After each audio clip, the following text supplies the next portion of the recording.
Today we're going to find out if you can shoot video and make it look like it was shot on film. Let's do this.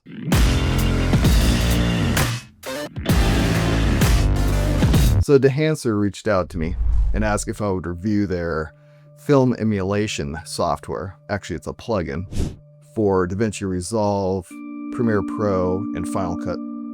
They also have a mobile version of it, so we'll check that out as well. No money was exchanged. They just gave me the Pro version to test out.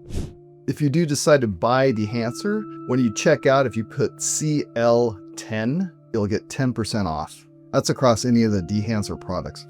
So the people at Dehancer actually took real film, scanned it, and used that as their base for creating all these elements within Dehancer. When I first looked into Dehancer and the samples that I saw, they looked too exaggerated. There was too much grain, there was too much gate weave, there was too much dust and scratches. I can tell you from experience shooting 35 and 16 that you don't see a whole lot of grain. You do on the higher ISO film stocks like 500 to 800, but if you're shooting around 250 daylight, 200 tungsten, or 50 daylight, you're not going to see a whole lot of grain. As far as dust, I've seen very little dust on my footage before. So why am I mentioning all this? I want to find out if Dehancer can take my video footage and actually make it look like I shot on 35. Not a stylistic approach, but the actual 35mm. And in order to do this, I think you have to go into the tools of Dehancer and go to the custom settings and bring them way down to the minimum. And once you do that, I think you're going to have a pretty good approach to make it look like actual film. Shoot on a log, first of all, so you have the most dynamic range like film has, and shoot at 24 frames a second with a 48-degree shutter. So on a lot of these tools, you're going to want to use the custom setting, which is at the very top. The presets I find to be a little too aggressive, like on the grain, for instance.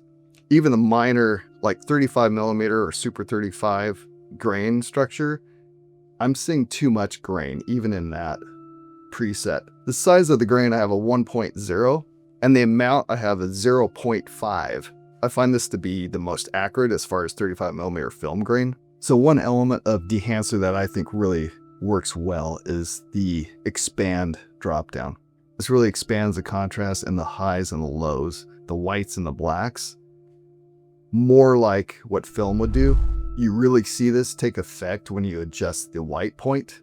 I notice in my footage when I adjust the white point, it actually brings the whites from the clipping point down into usable space. As far as film damage, the settings I chose were a dust amount of 2, I turned hairs off, scratch amount I put 1, film breathing and gate weave I turned off completely. One cool thing about Dehancer, if you go down towards the bottom, you'll find monitor. You can actually click on false color for your image and adjust your highlights and shadows that way. Or right underneath the false color, you can turn on clipping indication, which also helps with your exposure. They have a LUT generator. So once you set all your settings, you can go into LUT generator and export LUTs. I find awesome. The print tab, you can choose between Fuji 3513 or Kodak 2383 or even Kodak Endura glossy paper. These all affect the look separate from the film profiles. You can also adjust the white balance, the white target, as well as the exposure and the tonal contrast. This footage of me right now is run through Dehancer. So this is what my settings look like in a controlled environment in a studio lighting. So in this footage, I shot on my A7S III with S-Log3, S-Gamut 3.Cine. The lenses I used for this footage was a Minolta 50mm MD 1.7 and a Sigma 28mm. What I was trying to do here is see how Dehancer reacts to very bright scenes and see if it can handle the overexposure. My Dehancer settings for this video was the film profile was Kodak Vision 3 250 daylight. My print profile for this was Kodak 2383 print.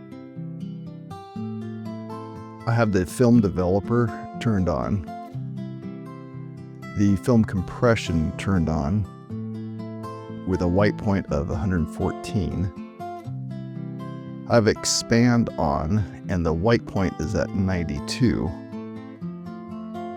I also have film grain turned on. Settings are the size is 1.0, the amount is 0.5. So just a slight amount of film grain. And on that film grain, I tend to use the positive film type. When you choose negative, it usually is too much. I have the halation turned off, but the bloom is on and the highlights are set to 80 with a diffusion of 50. And lastly, I have a vignette, a very slight vignette. So the settings I have turned off are color head, halation, film damage, film breathe, gate weave, and overscan.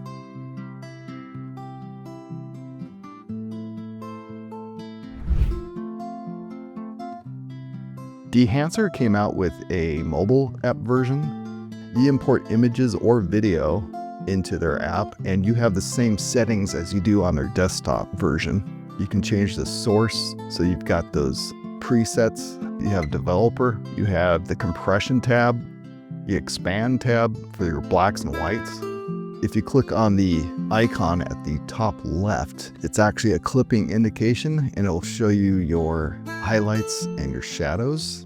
You also have a print tab, just like the desktop version, so you can actually dial in your printer films and film grain, and a selection of film grains and adjustments for that. You also have halation and bloom, just like the desktop version, and vignette. Film damage, of course. And overscan, okay, in which you can apply that film strip look. Very versatile. Not only that, you can import video footage, just like you can stills. And what's great is you loop your video. As you adjust the look, you'll see it appear in the video as it plays back. Great tool.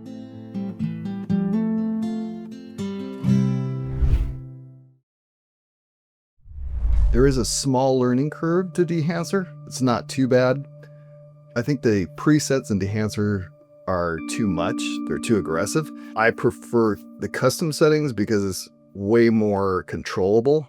If you use the custom settings and bring some of those levels down, I think you can bring your video to looking more like 35 film.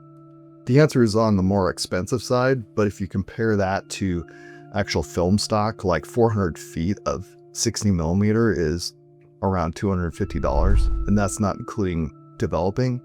It's actually not too bad of a price.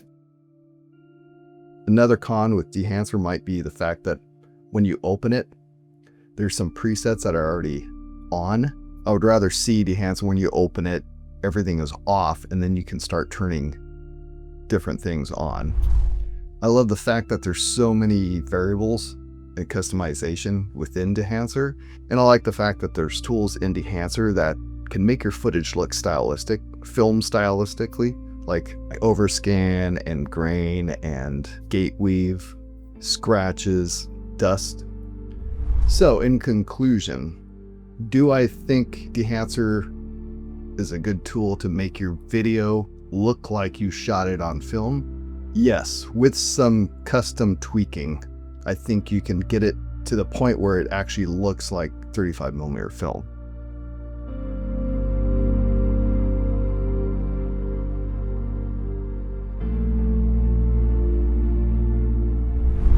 I hope this was a little bit helpful. Leave a comment down below what you think of Dehancer. Don't forget to like and subscribe, and I'll see you on the next one.